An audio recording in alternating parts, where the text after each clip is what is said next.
Yeah. Okay, it's a good looking group. Yeah. Except for Matthew Long Middleton had to mess up things by showing up. You'll be the most enthusiastic person on the call, guaranteed.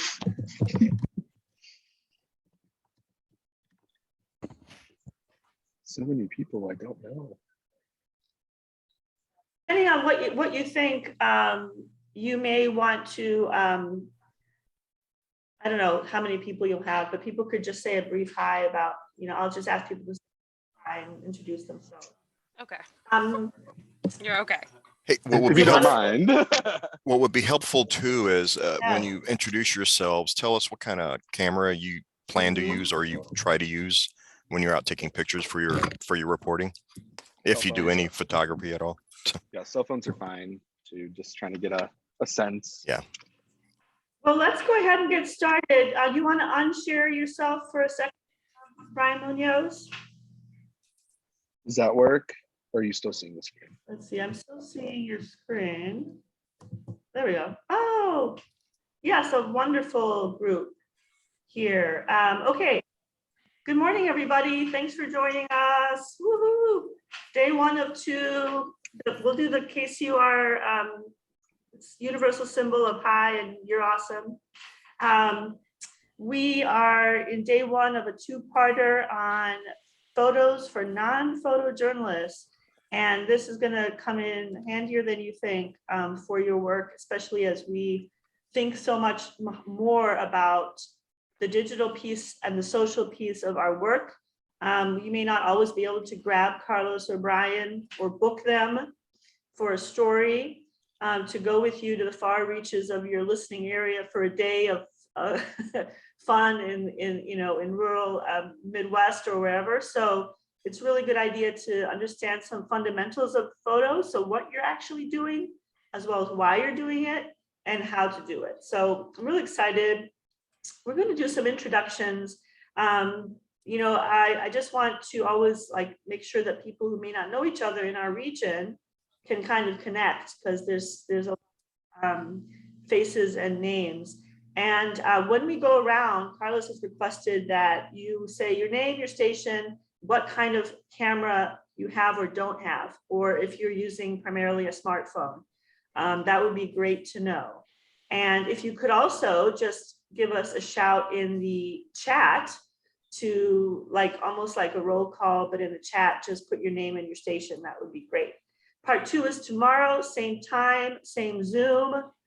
And we are really excited to do this. So I will start. I'm Holly. I'm the managing editor of the Midwest Newsroom, coming to you from my kitchen in St. Louis. And I have an iPhone. Let's go. Well, on my screen, we'll go over to Greg. I am Greg Eklund. I'm based in Kansas City, KCUR sports contributor, and I use an iPhone. Niara. Good morning. I'm Niara Savage. I'm the reporting fellow with the Midwest Newsroom, and I'm based in St. Louis. And at this time, I am just using a cell phone. Madeline. Madeline, Iowa Public Radio. I have several cameras that I use for work. My phone is very old, so it actually does not take photos at all, but that still works in a pinch. Okay, thank you. We have Greg coming to us from Springfield. If he's there. He's the newest reporter. They have a reporter in Springfield. Yes, we have a reporter now.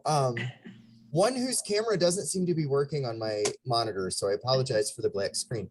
I take pictures using an iPhone SE. Cool. Very good. Let's go to Matthew.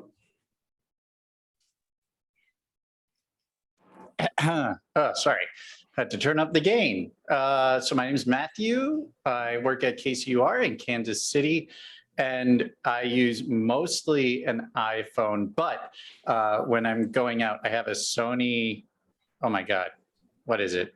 It's it's like their intro alpha series from a number of years ago. So it's a DSLR, and it has like 2 different lenses I can use, but yeah, it's me.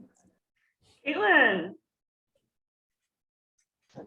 Hey, I'm Caitlin. I'm a digital producer at Iowa Public Radio, so I'm psyched that this is happening. I have an iPhone and I know there's a DSLR at the office, but I don't know details. Okay.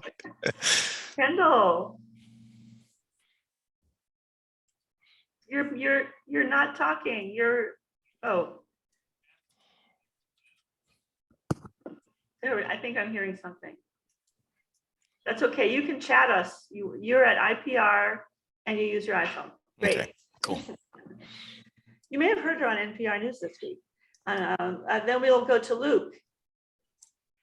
Hi, I'm Luke Martin, KCUR 89.3, race and culture reporter.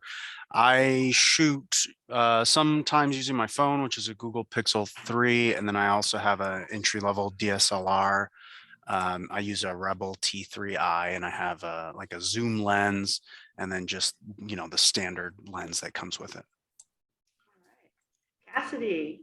For the record, I don't know why Luke is here. He's an excellent photographer, and I don't know why he's here. You can share some of some tips as well.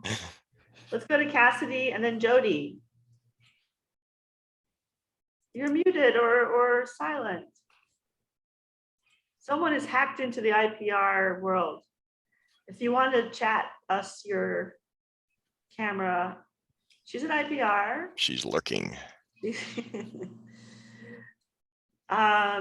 Let's go to Jody. Hi, I'm Jody. I'm the education reporter at KCUR, and I use probably a combination of my phone, which is an iPhone 11, and then also a Canon camera. I don't know which one. I don't know anything about it, but I know how to click a button and make it work. Carlos might know more. Okay. Full disclosure and transparency. Michael. Hi, Michael Leland, Iowa Public Radio. I sometimes use my iPhone and other times use my own Canon DSLR. It's an 80D. All right, Sam. And then we'll go to Zach after that. Hey, I'm Sam. I'm the other fellow with the NPR Midwest Newsroom and Missouri Independent. And I use my Samsung, it's a little bit older, but S10 Plus. And then I dropped in the information in the little Slack thing, but then I have my Sony camera as well, which limited abilities. It probably can do more than I know it can. So that's where I'll leave it, I guess. Hey, I'm Zach Wilson. I'm an associate producer with KCUR's daily talk show Up to Date, and I'll be using my iPhone. Wayne, and then we'll go to Rebecca. I'm Wayne Pratt. I'm the morning news anchor at St. Louis Public Radio. I do a bit of reporting and iPhone. Hi, I'm Rebecca McBride. I'm the Associate Development Director for Membership at St. Louis Public Radio. I wanted to sit down on this honestly so that we could take membership photos that were closer to the kind of photos that we use for everything else. I use my iPhone, and I also have a Rebel SL3. All right. We'll go to Grant and then Katerina. Grant Gerlach, Iowa Public Radio. I have my iPhone and a Canon Rebel. Okay, second Rebel shout out. I'm Katerina Sostarek, the state government reporter at Iowa Public Radio, and I use my iPhone. We'll go to Catherine and Elizabeth. By the way, Nebraska is in the throes of primaries today, so we appreciate them stopping by. Catherine. I'm Catherine Wheeler. I host All Things Considered for Iowa Public Radio and do some reporting. I use a Nikon DSLR and my iPhone. Excellent. And I'm Elizabeth. I'm a harvest reporter at Nebraska Public Media, and I use my iPhone. And then when I'm lucky, I check out a Canon Rebel 5 from the station. Nice. Right. And Daniel. Hi, I'm Daniel Wheaton. I'm the data journalist from the Midwest Newsroom. I believe that NPM has a camera, but I never used it. But I have a iPhone 3-camera one. And G says she's just lurking. So hi, G. We won't make you come on camera. KCUR. She runs everything over there. Anyway, I'm going to hand it over to Carlos and Brian, and maybe each of you could give us a 11-second version of your bios as you start things off. Go ahead, Brian. All right, all right. Hi, my name is Brian Munoz. I'm a staff photojournalist and multimedia reporter at St. Louis Public Radio. I joined the station in September from USA Today, based out of their DC bureau.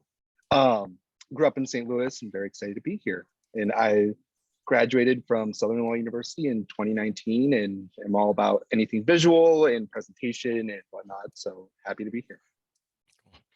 Thanks, Brian. I'm Carlos Moreno. I'm a journal assignment reporter and visual journalist here at KCUR Public Radio. I'm an old newspaper guy, came up through the old days, film and all that good stuff. And just been freelancing, owned a little video production company at one point, did a whole bunch of writing and reporting and video and photo work for a bunch of different freelance clients over the years, and somehow landed here 2 years ago and having wall, learning how to do things that old newspaper guys are scared to do. Good stuff. Yeah, so I guess I'll start sharing screen. One moment. Can you guys see my full screen? There you go. Awesome. Give me 1 second. Cool. So we're gonna keep this pretty relaxed. We'll go through kind of the presentation, and then if you have questions as they come up or whatnot, feel free to raise your hand in chat, and we can just kind of go from there. And there are no dumb questions. Honestly, this is a space for learning, open discussion. Towards the end, would love to hear about the issues or things that you guys have ran into. That would be helpful to know more about in the field. So starting off kind of the technical basics, how does it all work? How do you get, usable images from your phone or from your camera? And when you're going out and you're thinking about these things, you have to balance aperture, ISO, and shutter speed. Aperture is the depth of field, how much is it in focus, all based on the opening of your lens. ISO is sensor sensitivity to light, and shutter speed is how long the shutter is open. So the image here on the left has a lower aperture. The background's more blurry. Typically that's more attractive for portraits and things of that nature. And then when you're doing landscapes or you need more in focus, you have higher apertures. Like on the right there, you can see kind of the branches in the background and things like that. And one of the things I'll point out about this, and we show you this because your cell phones are less capable of producing that creamy, soft background you see in that left photograph, whereas a camera with a lens, like some of you have access to, can produce a creamy background like the one you see on the left. Yeah, and the one on the right is more typical of what you'd see from a camera phone, more or less. Right. ISO is how sensitive your camera is to light. When you're in a really dark room, if you ever think about like you're taking pictures on your phone and it turns to night mode and maybe the pictures are grainy, that's because your camera or your iPhone sensor is bumping up the ISO or how sensitive it is to light. Lower ISOs have lower sensitivity to light. You use that when there's a lot of light, there's less noise, better color, and more detail. And shutter speed is the amount of time the film or sensors being exposed. You're thinking about motion when you're considering shutter speed, and it's measured in fractions of a second. Whole seconds will be marked with a double like quotation, and shutter speed changes by a factor of 2. So, if you're doing high action, if you're doing sports, you want a high shutter speed. If you're doing long exposure photography, or trying to get some motion blur in an image, you do lower shutter speed. And when you balance all those together, you have the exposure triangle, and you'll get copies of these slides so you can like reference this, but slower shutter speeds will let in more light, lower apertures will let in more light, and higher ISOs will let in more light. So it's balancing the 3 in the field, which just takes a lot of practice, and honestly just going out and doing it over and over and over again. And then after so long, you get it ingrained in your head, and then you don't have to think about it. But looking at what else should I keep in mind, you know, when you're out there, you should try to think about photographs as more than just like, oh, I'm going to pull up my phone and take a picture real quick. You know, be intentional about what you're photographing. You know, there's more than what meets the eye. It's shifting your perspective. And we'll talk about the rule of thirds, but aside from the technical, I'm looking for three things, and that's color, moment, and light. You have the technical side of things, but if you have something that's lit really well and there's, you know, some striking color in it and it's a good moment, I mean, if I could get 2 out of the 3, I feel pretty good. But really, moment-driven images are what, you know, brings an audience member into your photograph, into the story. I know I'll read the headline when I'm scrolling through, you know, different news outlets, look at the headline, look at the photo associated with it. And that's like the first thing I have associated to that story that I'm consuming. So, you know, it's trying to balance that and really being deliberate about what you're doing there. Is Carlos anything on this one? It's a lot like crafting a story, you know, when you go and you're trying to find the right words to tell a story, you're trying to find the right soundbite to tell the story, and you're kind of poking around like, which person is going to give me the best audio, which person is going to give me the best information I need to tell the story. It's the same job that a photographer has. We're looking for the best light that illuminates our subject, and that light might be from a window, it might be from the sun, it might be from some artificial light source. And so we're always looking at those things. Where am I going to find the light to illuminate my subject the way I want to make my subject look? And you know, that's just part of the game. It's part of the job that we do when we go out and try to visually tell part of the story. It's just like trying to find the right words or trying to find the right soundbite. So it's just part of the job. It's not a random act very often. Sometimes it is. Sometimes we just like anybody else, something's happening. We got to capture a picture as fast as we can and damned where the light's coming from. But we can talk about more of that a little bit later. Yeah. So when you're going out and making photos, one thing you want to keep in mind is the rule of thirds. And I will add a caveat. There are exceptions to all of these rules. But we're starting to talk about, you know, these basics. So you know the rules and you know when you can break them. So basically the rule of thirds is the idea that you are framing your subject or the thing you want the viewer to see within these crosshairs. So you have these 9 equally spaced out boxes, and typically you want your subject to be either on the crosshairs or take up more than one to create visually interesting images. And it's not just all center weighted, you know, looking at the camera. Yeah, I would argue that center square is the least desirable segment of a grid that you'd want to use for composing your images. Notice how this dog, his head and his eye is right on that upper right crosshair. And that's a near ideal position for someone, not necessarily someone's face, but it's a good location for creating what's called leading space or leading room for them to look into. So if you look to the left of the dog, there's plenty of space that his gaze is directing the reader or the viewer's eye to look through. And that's kind of what you're looking for very often. You're trying to give the reader, by using this rule of thirds, the viewer, you're trying to give them a place for them to rattle around in the frame by using these visual cues. Right. And, you know, another thing with this image is the background is giving more context to what the thing that the photographer wants you to see is, which is the dog. You know, the background shows how high up they are. It's adding more to the frame. So when you're composing images, you want to look around the frame, look around the edges. Is what is in my image adding anything to the photograph? And if it isn't, you know, then, you know, I'm taking a step closer.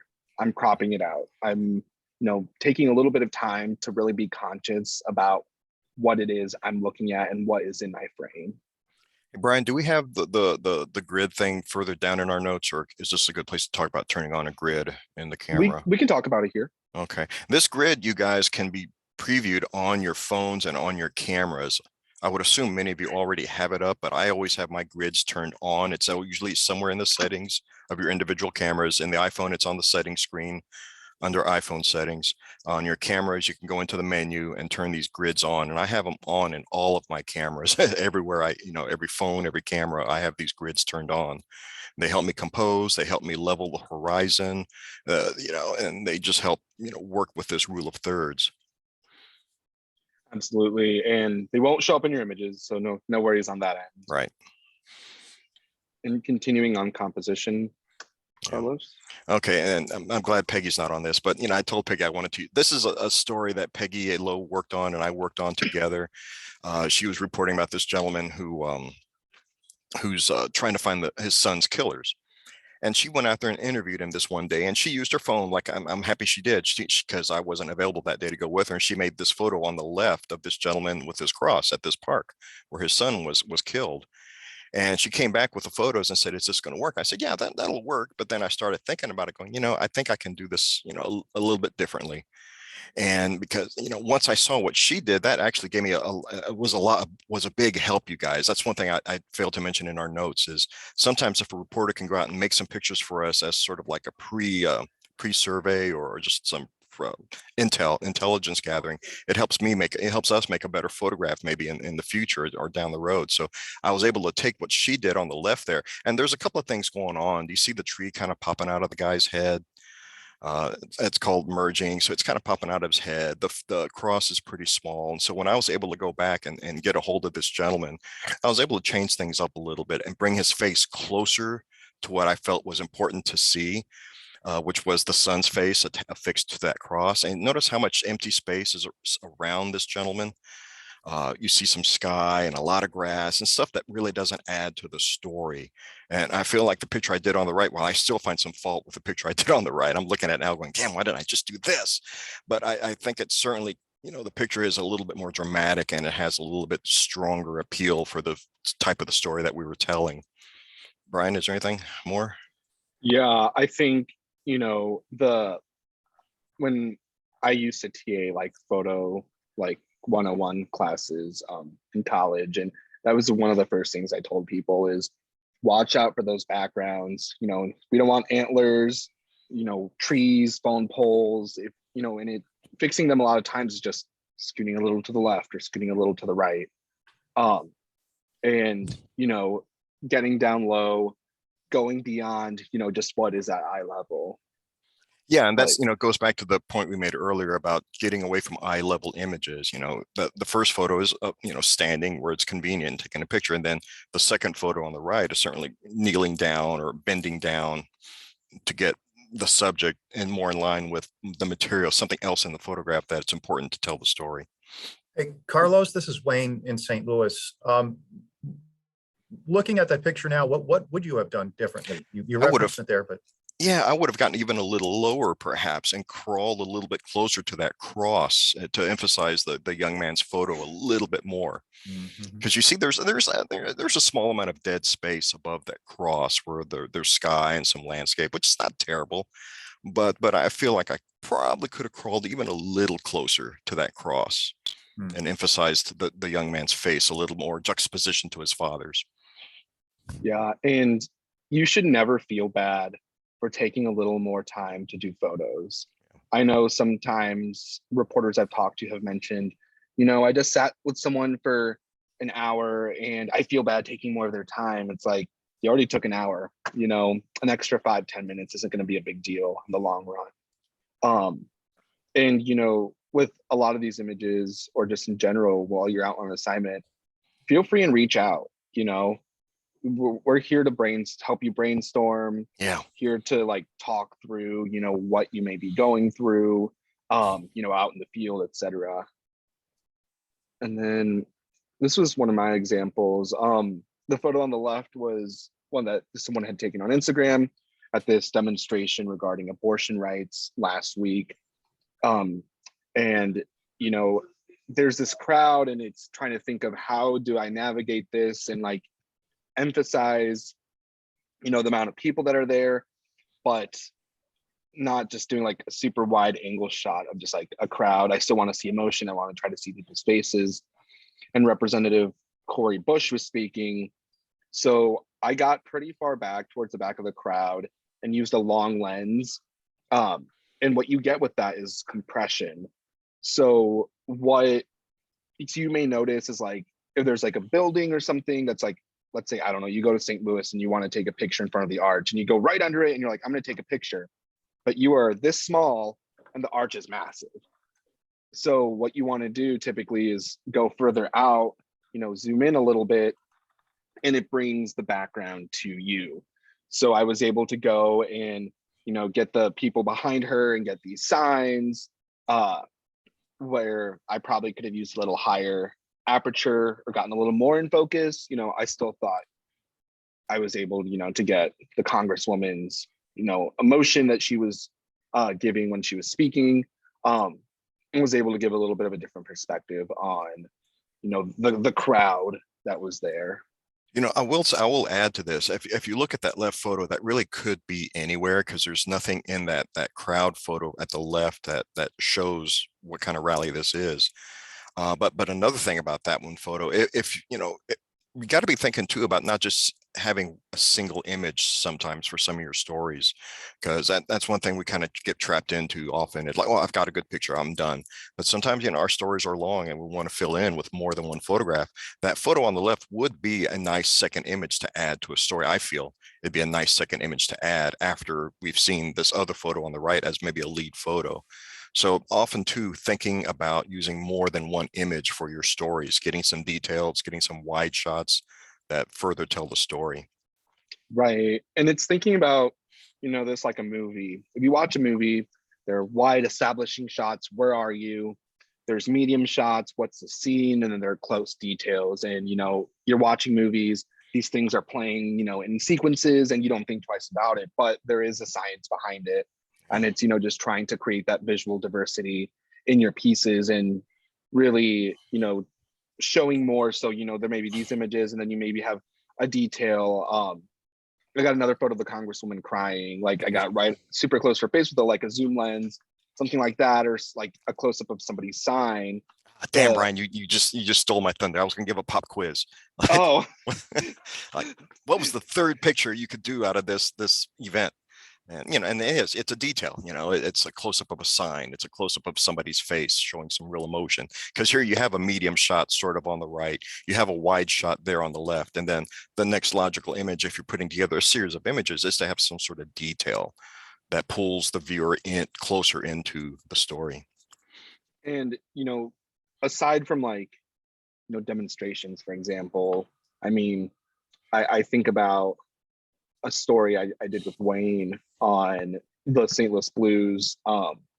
Had this youth hockey program that they started, and on that one it was a combination of okay, I want to show that we're at the Enterprise Center and that show the kids on the ice. So I got a super wide shot of the hockey rink, and then some medium ones of the kids playing, and then some details of the skates or them putting on their helmets, things like that, to just further add to the visual element with the story. And a lot of times you don't know how long the stories are going to be, so you'd want to try to avoid just endless copy blocks, because your audience won't go through all of it typically. And also too, the thing we need to note here is that the photo on the left, I don't know if Brian, was that just with your phone or was that with a camera? That was one somebody else took with their phone. Okay, so it looks like a phone picture. The photo on the right, Brian made with a long telephoto lens, which you don't have on your phone. So it's again, the advantage of taking a real camera with a lens of some substance allows you to create these images with a little more depth and a little more control. Right. Was that your lens, Brian, or do we have that here at the station? It's Wayne. We have that here at the station. Oh, okay. It's part of my kit, but we also have some other telephoto lenses as well. Okay. Cool. Yeah, that we can use. And we'll talk more about telephoto lenses here in another slide as well. I think we've got some more discussion on that. Yeah. Carlos? So yeah, same thing here. Again, sometimes as reporters, you're collecting images, not necessarily for publication, or maybe it is, or you're just very casually making images. And this is a story that we worked on about a few weeks ago, actually, about Nordstrom not coming to this location. They had put up this sign, they had put up a fence, and they cleared out all this land near the plaza where they were supposedly building their new department store, and the reporter captured this image on his iPhone, and you can tell a couple of things are going on. One, it's a vertical. Two, you can see how much concrete there is in the foreground, and a fair amount of sky there, and then this banner, and there's really not much more, no other real way to illustrate this story except to show where this plot of land was. And so I said, well, wait a minute, let me run back out there. And I got, again, very lucky. I conjured up a human being who actually happened to walk into the frame just as I got there. And I did what I like to call, and it's in the notes here, the Hail Mary shot, where I just raised, and I shot this with my phone. This is a phone image.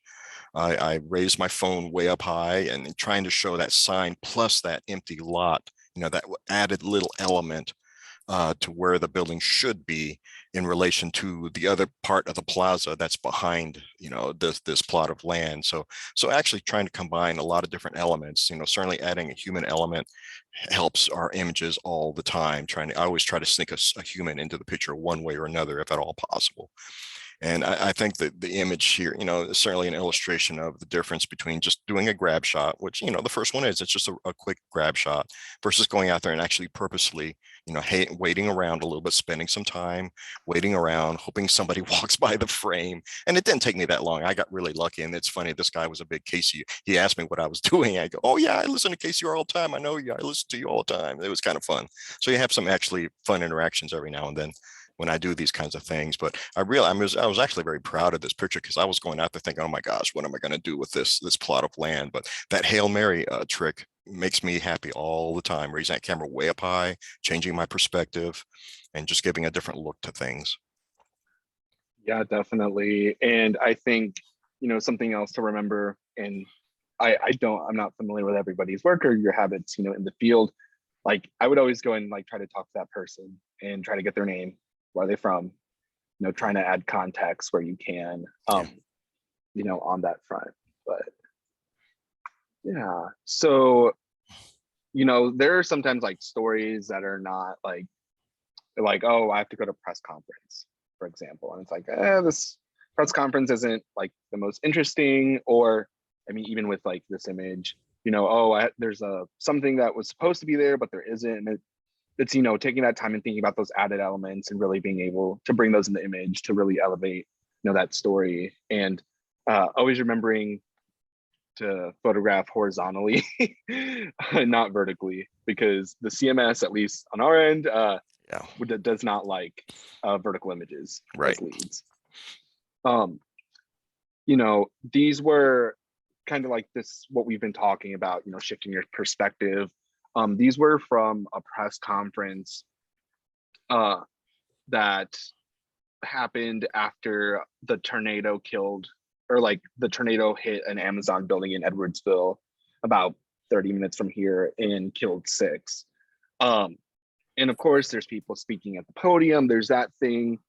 And the image on the left, is that same idea of compression. And that is one of the people that were killed's father. And I noticed, he started crying, and I'm like, okay, I don't want just this picture, eye level of, people around a podium, and there's a speaker, and some people are wearing red and other distracting colors. I'm like, I really just want to focus in on the pain that this individual is experiencing, because it's important to show, the impact that this had on the families. So, gave a little bit of space and, use that telephoto lens to zoom in. And this is his niece behind him, and just really trying to clean up the image and trying to get the distracting elements out from the background. That's good. I'm sorry, go ahead. Oh, no, go ahead. I was going to say, it's a really good point to mention at this time, because, when you think about the images that we make, and this is something I'm still learning, and I still have to teach myself as working for KCR, as versus working for a newspaper maybe, or a magazine, is that our images, most people view our images on a phone. For the most part, our data shows that most people look at our images on a phone. So pictures that are not cluttered, pictures that are very direct and straightforward with not a lot of detail work best for us. Right. And then the image on the right there is, from the same thing towards the end, saw, this woman on the right with the American flag, and they were chanting. And again, I'm trying to take out the distracting elements from the photo. There's some poles and some like a building that isn't, wasn't hit by the tornado. So I got low in front of them and shot up, and I got lucky that it was an overcast day, because if it's a bright sunny day, you know, that light is going to come right behind me. There's going to be a lot of like lens glare. It's going to be really hard, you know, to get the detail. And I wanted to make sure that this woman in the foreground, her fist, you know, was within the flag, because otherwise, you know, you have a line going through her and it's trying to figure out like, you know, is that the best thing, and trying to make sure that I can get exposed. So, you know, just sitting there, and I sat there for a couple minutes, you know, because I had the framing that I wanted, but the moment wasn't there. And sometimes, you know, it is taking those extra couple minutes and just waiting for the scene that you're trying to capture to unfold. And that's a good point you made earlier in that, is that about getting down and looking up, it really cleans up a lot of backgrounds. Because if you're at eye level looking across the horizon, you're going to see the telephone poles, the fences, the billboards. So getting down, looking up really cleans it up and makes a lot less distraction for the viewer to kind of weed through when they look at a picture. Right. And then, yeah, Other kind there. of, Yep. yeah, the things we're talking about. This is an incredible professor at Ball State purposely took this picture. This is Martin Rodden or Smith Rodden, and he posted on Facebook the other day. But again, you know, look out for poles, tree limbs, trees coming out of, you know, the backs of heads. Watch out for those bright windows and bright lights behind the individual or the things you're photographing, especially like portraits. You know, if you can avoid having your individual you're photographing turning towards like dark or towards the shade, you know, avoid it. Try turning them towards the light. Try finding, you know, a window. I know there's a lot of like instances where people are covering council or state house or things at night, you know, and at that point it's like, okay, if you're photographing the scene, try to find where, you know, the lighting is, whether that's like a stage light or spotlight or whatever the case may be, and trying to frame around that. And then, like we mentioned before, try avoid centering people's faces in the middle, and try not to cut people off at the elbows, wrists, or directly at the knees. I always try to go above or below on those. I don't know on your end, Carlos, kind of what your working rule is on them. Yeah, I mean, this is an age-old problem. Even, you know, I find pictures like, oh, why did I have this person standing? I was out there yesterday taking pictures, and it was of a woman walking through a park, and I realized after a few frames that, oh man, every time I take her picture, there's a lamp pole sticking out of her head, because there's this long row of lamps. So I had to wait for her to get in between the poles as she was walking to get her, you know, so she wouldn't intersect with these trees or poles like in this picture. But it happens to everyone. I was going to tell this story many ages ago when I was just a college student. I went with an AP photographer to take pictures in the Texas legislature, and this guy had been doing it for 30 years. And we take our pictures of a man talking at a session, and we go back to develop this film. And I look at this photographer, I say, Ted, this guy has Mickey Mouse ears. And the Texas state seal has these big round balls in it. I don't know, they're orbs. And he positioned this man speaking so the orbs were sticking out of his head, just like Mickey Mouse ears. So, I mean, everyone does it. And Ted looked at me and kind of laughed and goes, oh, yeah, I guess I gotta fix that. So we had to go find a different image, but everyone does it. You know, you don't always look at the background. Sometimes you get so focused on the people. So that's part of the job, is, you know, not just looking at who you're taking a picture of, but what is in the context of that person's image. Right. And I think, you know, aside from this conversation, other conversations like that have also been had, is like there was a photograph, I think it was either maybe Donald Trump or Harris or some high level politician, and they were in front of some seal, and it looked like there was a halo or like you know, saintly thing around them. And it's like, sometimes, you know, the backgrounds can impact what the audience, you know, feels or perceives as, you know, that individual. So it's just trying to be, you know, cognizant of those things when you're, you know, going around. And I think to the point, just moving, crouch to get a better angle, stand on a chair. Don't be afraid to walk around the space. If you're at a press conference, you know, you can walk around. If you're at one spot and you're just at eye level, all of your images are going to look the same. We try to think about that. This was a photo I did, a portrait I made for a story about a nearby town, maybe 10, 15 minutes from St. Louis, who has had like years and years and years of water issues around infrastructure and basically, and his house, this is early Fuse, his house foundation is like crumbling. He had an entire wall fall out from his basement. And I'm like, okay, I want to get a nice portrait of him, but I don't want, I'm not going to tell him, okay, go down by your basement, crawl in the hole so I can get a picture of you by this collapsed wall. And it's like, okay, there was this really nice light. This was around 9, 10 in the morning, a little dappled from his tree, but I posed him where I could get the house in the background and have him in the foreground, and then was able to use the light coming in from this side of the frame, just from the sun, to photograph him.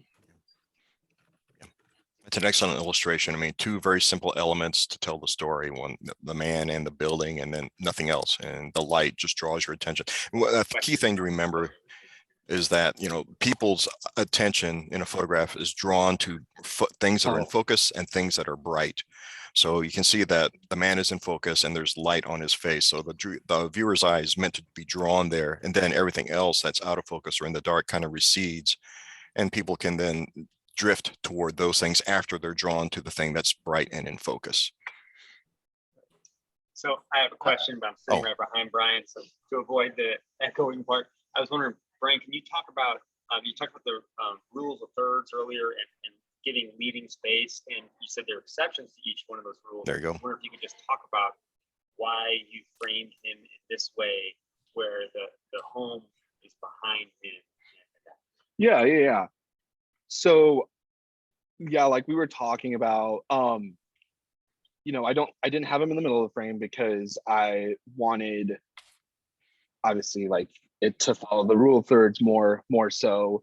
And with that, I have, if you think of this image split on a grid, I have early on 2 crosshairs, so your eyes go to him. I could have posed them on the opposite side, but one thing in film especially is, and in portraiture, when you have, a lot of space, or like in front of the subject, if he were on the other side, it's a little more relaxed. But on this side, the space is behind him, and it creates visually a little more tension. Because this isn't necessarily a happy story. It's a story of, this city not taking action on this decades-long issue. I mean, he's almost $100,000 in the hole just from repairs and trying to keep his home in one piece. So I put him on that side, to create that tension while still having the house behind him. And I could have had his hands in front. And I thought that's one thing I think about. Should I have had his hands in front? But I think, he just had him behind his back. And I had,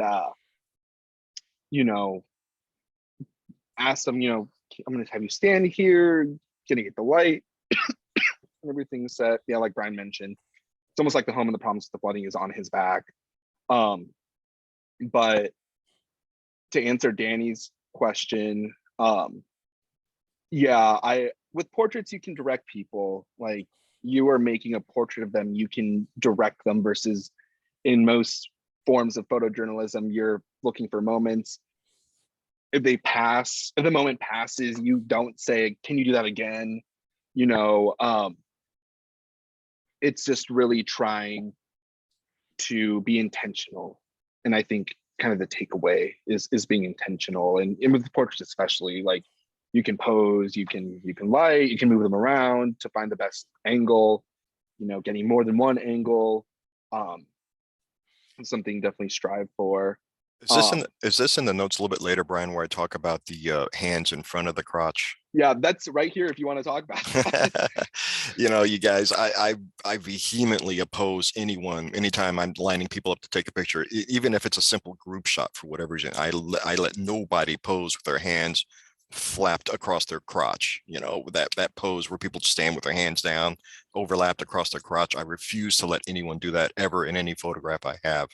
So I would prefer them put their hands to their side, but most often I ask them, if it's an individual or a couple of people, I say, hold something, lean on something, hold each other, put your hands in your pockets, do something other than folding your hands across your crotch. I call it the fig leaf pose. I refuse to let people do a fig leaf pose in any pictures I have. If you see me posing like that, letting people pose like that, that's a signal for help. If you see me take a picture like that, I just don't let people do it. Yeah, and like in a pinch, I've had people bring their hands together, but like a little like higher stomach, but Yes. never just like in the crotch, like exactly hands on the crotch, right? Yeah, they can clasp their hands in front of them, they can hold their hands, they can do a prayerful pose, right? That fig leaf pose is offensive. I feel like that's also a trick. I've heard. I actually did it on a talk show once with a guest, but like ask them to bring something with them that's special or meaningful to them. Yeah, it's like another trick to make it less anxiety producing, I suppose. But along a similar line, Ryan, I'm curious. Like, were you talking to him? Were you directing him about where to look and what facial expression to make? You talk to me a little bit about like, how much are you actively engaged in conversation and how much, or like, is it like, kind of feeling out the situation or, right. Because I mean, I think the other thing that makes this photo is he's not smiling at the camera. He's not, it's such a deep look. I feel like he might be just looking at someone collecting the trash, but I have no idea. But could you talk about how you got such a a powerful pose out of this person? Yeah, definitely. And I actually spent maybe 10-15 minutes photographing with Early, and I spent about 40 minutes to an hour just talking to him. And I think obviously as reporters, like, you guys are out, talking to people, and typically, we'll do photos at the end, which I think helps.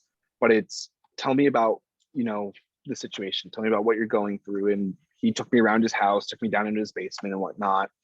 And when we got to this point, I'm like, okay, I'm gonna take some portraits, find where I want to, pose them, and then I'm talking to him while I'm posing them and I'm telling him what to do. And I think really thinking about the tone of the story. And I think, as we're doing a lot of this, some like investigative type reporting, they're not always happy stories. So if you have something like, I'm even guilty of it. Like the lead story that we did with Lisa Pasco and her family, like the photo of her holding her daughter, she's looking down, but her daughter's smiling, and maybe I should have gotten some more. And then I got another family portrait of all them smiling at the camera, but the tone of the story is serious. So you really want to make sure that like the tone is reflected. You don't want this investigation about like, I don't know, someone getting scammed out of all this money and they're just looking at the camera and smiling. So I'm talking to him about his situation, and I'm moving around trying to get the, the frame lined up. And he's like looking at me, and then I just say, hey, Early, can you actually just look out there? Look towards your neighbor's house. And then can you keep on telling me about what you're going through, and what does success look like? What does a solution look like? And this was after the latter question, and he pauses, trying to think about what he's going to say. And I snapped off a couple of frames at that point. So it's, being engaging while trying to, match the tone of the story. And sometimes, the best portraits aren't necessarily ones where like they know 100% you're going to take the image at that moment. It's kind of these in between, conversations and in between sentences. If that makes any sense. That's hugely helpful. Thank you so much. For sure. Then How are we doing on time, Brian? We got slide to time ratio. Okay. Yeah, I think we should be pretty good here. Avoid focusing on backs of heads when possible, unless you're trying to conceal identity. we want to see people's faces. We want to see people engaged. Yeah, very seldom do we need to photograph a person from head to toe. Think about this picture. Why would we need to see him from head to toe? Most of the time, you know, again, people looking at very small images on iPhones when they view our photographs. So anything from head to toe is going to be way too much space, dead space very often. Goes back to that picture, you know, we did with the man at the cross in the park. Head to toe, it's just way too much unused space. Here, it's very economical. You see the man from mostly from the head to the waist, and then the building. It's a very economical, powerful picture, and it tells the story. So always thinking about that. Very seldom do we need to go photograph people from head to toe. Right. And then I broke the rule here. Yeah, you did. I'm sorry, Carlos. But you broke the rule for a reason.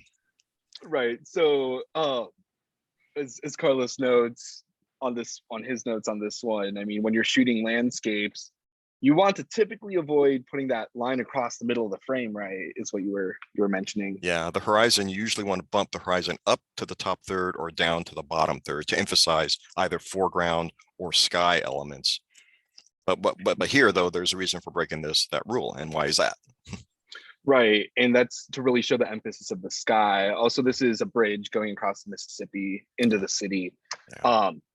I also couldn't get any lower here, unfortunately. Yeah, but think about what this picture would look like. This is the same thing as breaking a picture off at somebody's wrist or somebody's elbow. If he had cut this photograph off below that orange light, just that pole sticking out the top of the frame, that's very disconcerting to me as a photographer. Have these incomplete elements in a picture like that. You know something's up there, but what the hell is it? And so that's a nice juxtaposition of that orange light against the orange sun. And I think that's a really nice element. And there's really no other way to frame it other than what he did here. Right. And, trying to use leading lines. So you have the bridge kind of leading you into the skyline, you see the sun, brings you down into the river, and, has kind of leads your eye around the frame. And makes you think a little bit. Just another example of the Hail Mary image. This was at a demonstration. They were live streaming. I just had my camera, held it up above my head and pointed down, checked the angle, wasn't working. So I, adjusted it, and it's easier, I should say, with cameras whose screens go down a little bit. They have the pop out screens, and then on the opposite side, Carlos, had a low angle image here to really emphasize. Yeah, I mean, stuff coming through the frame, again, leading lines coming from the left, pulling the viewer leftward into the people who are the focus of the image. But I mean, again, here, I wish I'd kind of crawled down even a little bit lower to try to show what those little plastic tracks look like. But still, it cleans up, because if you see behind them, there's a bunch of crap behind them. And that's here in our KCR parking lot. You guys from KCR know what's back there. It's all those electrical poles and wires and stuff. And if I'd stood up and shot, eye level into them, you'd see all that junk behind them. Even now, you still see it, but it's minimalized, because I kind of use the kid's body to block off some of that, use the sky to kind of open up and clear up the background a little bit. Plus, it's just fun. I love marbles. I love marble trails. Those are my favorite things. Yeah. And then, so kind of cell phone tricks. We've been talking a lot about like composition and like, if you have a camera, stuff. It's okay. We all basically have an iPhone of some sort. And I will not always preach this, but sometimes if you have a really, really old camera, the camera on your phone is going to be better than what you have. Yes. And yes. while yes, you should still practice and still get the concepts down, like if the most up-to-date camera that has like good resolution is the camera on your phone, then let's leverage that. Let's find the best ways to use that. And some things to think about on the iPhone, you can go in and you open your camera, and I'm pretty sure you can do this with Android as well. You tap and hold a point to focus, and then you can slide up and down to adjust your exposure, and it'll lock it. So if you ever go like to a beach or something and you take a picture, you'll notice me sometimes, it's trying to get like the sand in focus and like that's exposed, but everything else is blown out and you want to get the sunset. You touch the sky and you drag down and it should, adjust your scene there. But you can also auto expose a specific area. One tip that Carlos mentioned the other day that I didn't even realize was you can use your volume button on your camera on the iPhone. Yeah. Or if you have headphones plugged in, like the wired ones, you can use the headphone trigger or like the volume button on that to take the photo. Yeah. Can reduce shake a little bit, and then like avoid using your cell phone flash if possible. Like 9 times out of 10, it's a pretty weak flash. And it's terrible. It's terrible. It's just terrible. It's, you know, just not the best. And I went around and asked some colleagues from across really the Midwest and country in a Facebook group we're in, and said, hey, if you guys could give a piece of advice to reporters who aren't photographers, what would you say to them? Adam Vogler of the Kansas City Business Journal says, having played photo editor for reporters, a lot of the things I notice is people not willing to get close, get closer, much closer, move around. And number 2, when doing portraits, make sure you do wide, medium, tight, horizontal, vertical, basically a mugshot, waist up, and full length. So you have options. And so you're not going back like, oh crap, I took one photo and their eyes are closed. Terry Eiler, the former Ohio University VisCom director, says, you know, spend the time, look carefully for better light, wait for a better moment, get closer, and be willing to get feedback on your work, because that's how you get better. You know, we're trying to develop our folks into well-rounded journalists, and, you know, not trying to have you replace us, but at the same time, you know, Carlos and I are only one person. Hey, a really good trick, you know, you keep saying, you know, find better light. One way I often find better light, especially in portraits, is, and especially, I mean, you know, for some people are very sensitive about their weight. They don't want to be photographed. Certainly if someone's heavy set and they're concerned, you don't want to photograph them low shooting up. I often get above people, even any kind of person, you know, fat, skinny, whatever. I get above them, make them lift their chins, their faces immediately go into the light so there's no shadows in their eyes. It slims them down, because when you're shooting above down, the body slims down toward the feet. So it's a really good trick photographing anybody. If they have a, you know, if they're concerned about their chins, it makes them lift their chin up. So I often photograph people, portraits, making them lift their heads. I get above them on a ladder, on a stool, I stand up on something, make them lift their heads so it puts their face into the light if there's lights above or something like that. And it really helps portraiture. It's a quick fix for in a lot of situations. Or if you're photographing somebody or you're interviewing somebody at like an office, like City Hall or something, and you know, it's a small city hall, and said, hey, can we step outside for a portrait for a quick second? I don't want the overhead fluorescence being the thing that lights you.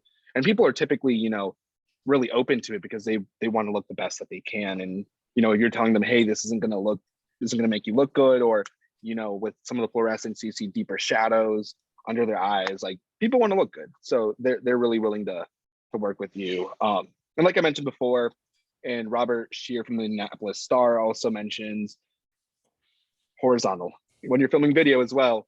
Horizontal. You can crop it to vertical for TikTok or whatever social Instagram reels you want to do, but turn it around. And then oh yeah. Is there a question? Oh gosh, yes, please clean your lenses on your phones. Yeah, Luke asks, what about shooting people at an angle and having them turn their head to face the camera? So typically, I don't want people like this. Right. Typically, I turn their body towards the light. I say, put all your weight on your back leg, pop that hip like Beyonce back with women. And, you know, that puts all their weight towards the back. And then, you know, lift your chin, you know, and then turn the shoulder back towards me and then look at the camera. You're trying to make it so they're not just a block, you know, trying to turn them, trying to do little things like that to really make it more visually appealing. It's almost an S shape. You're trying to create almost an S shape with their body. You know, the head goes this way, chest goes this way, the bottom half of the body goes the other way. It's a very subtle S curve. Right. And then someone messaged me and asked about this as well. You have your audio gear, you have all this stuff you're worrying about, and now you have to take photos. How do you balance it all? You know, one one thing that I do is, I mean, I'll have like a separate bag or a backpack, and I'll get audio, and then I said, okay, I'm done for audio at the moment, so I'm gonna set it down, and I'm gonna do photos, because you can typically, capture one. Carlos, you had a pretty good tip on, the clipping an iPhone or clipping a mic.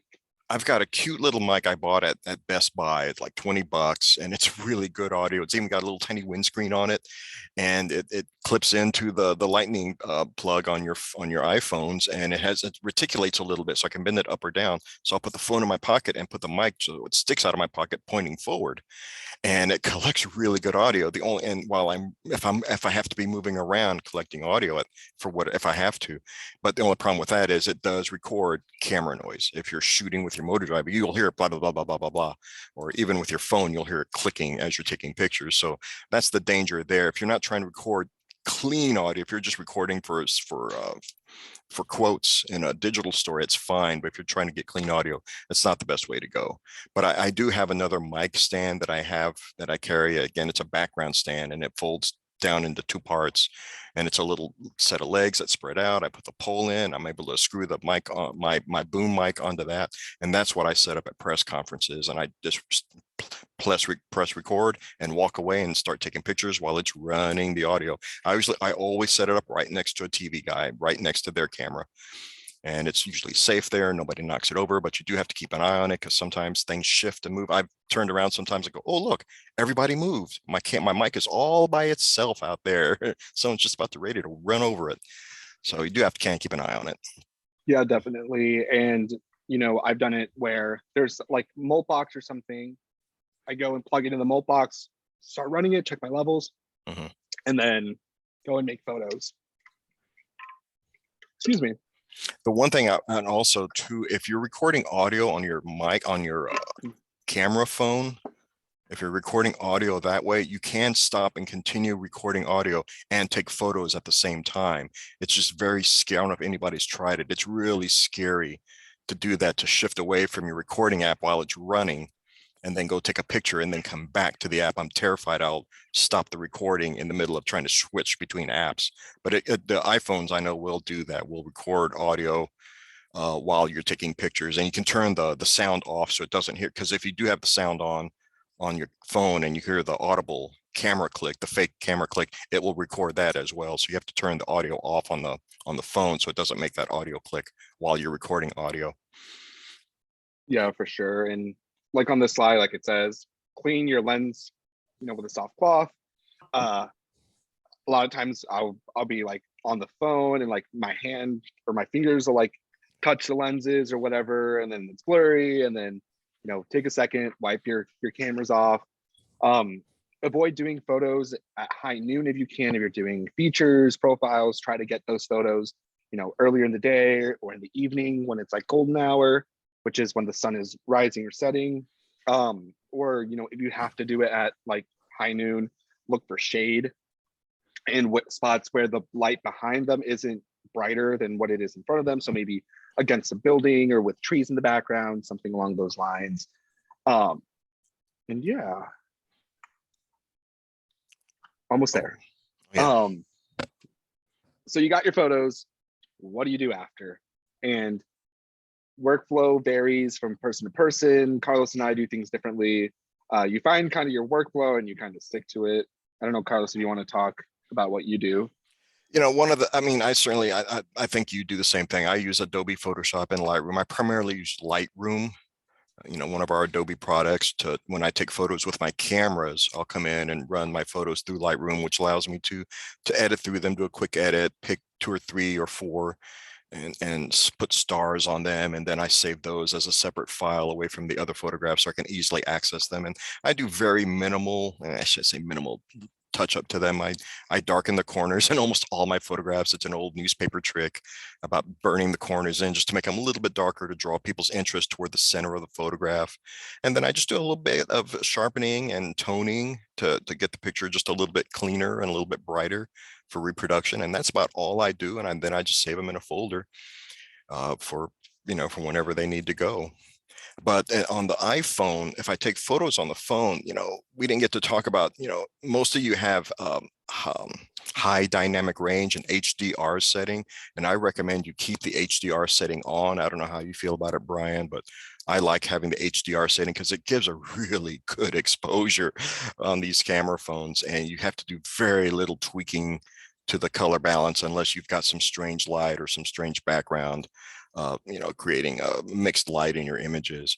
But and the iPhone, the editing program that comes with that phone app is really powerful in terms of making adjustments to cropping, leveling the horizon, doing color correction.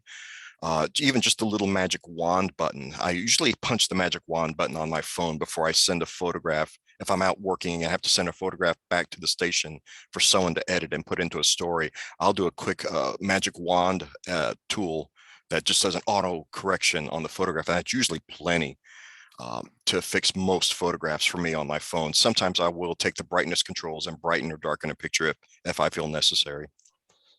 Yeah, and then there was a question, Matthew, or did? Oh yeah, yeah. I was just curious so Carlos, when you use Lightroom, do you only use it when you are working with raw images, like in terms of file type, or are you always, or can you use JPEGs and it still works? Or boy, you're gonna open a can of worms, buddy. Is this like is this do you like just shoot a Turf JPEG? War? This is a renowned photography debate whether to shoot raw or JPEG. I shoot JPEGs. I don't know about you, Brian. I shoot JPEGs. I shoot low, small. He's shaking his head. I shoot small, not full size. I shoot small frame JPEGs just because to me it's quicker, it's faster. I work really hard to get my exposure right in the camera. Because people who shoot raw tend to say, okay, I'm going to shoot this, I'll make adjustments later. It doesn't mean they're sloppy, but they just want to have a little more control over the images. And to me, it slows down the workflow. My laptop's slow enough as it is. So I want to work with small images and as fast as I can.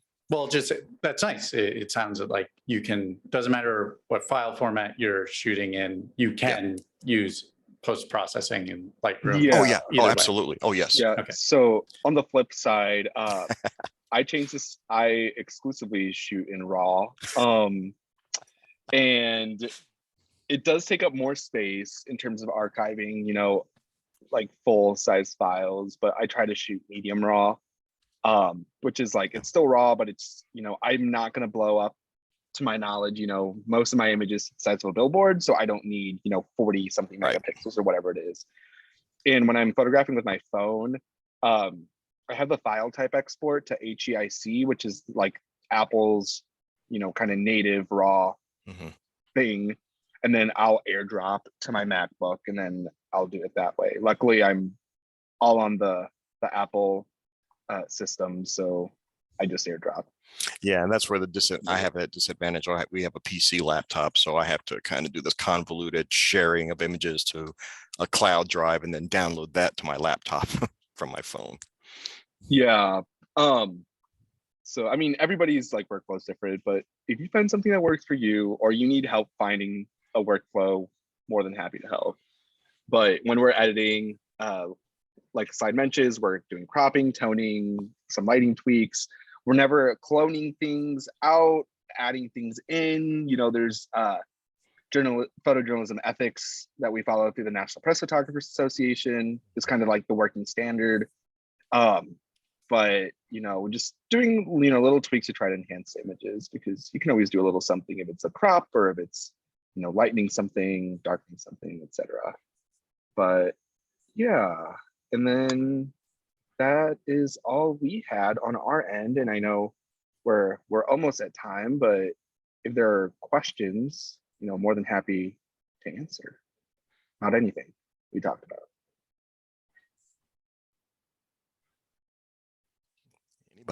Anybody? I know Matthew Long Middleton's got more questions. Come on, Matthew Long Middleton.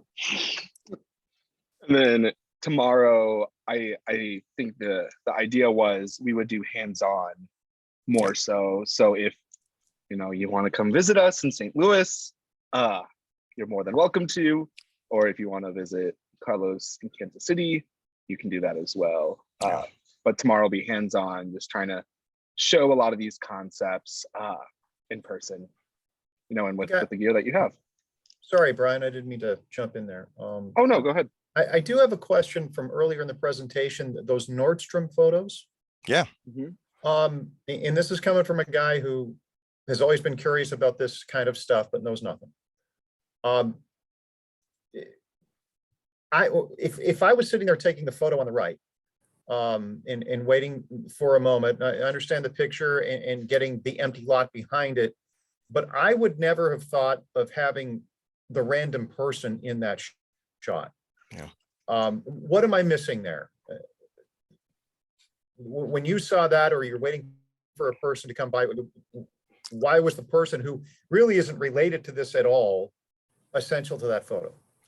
I mean, this is kind of an old school journalism thing. The idea that they used to tell you, your editors back then, they said, don't come back unless there's a picture in a person in the photograph, one way or another.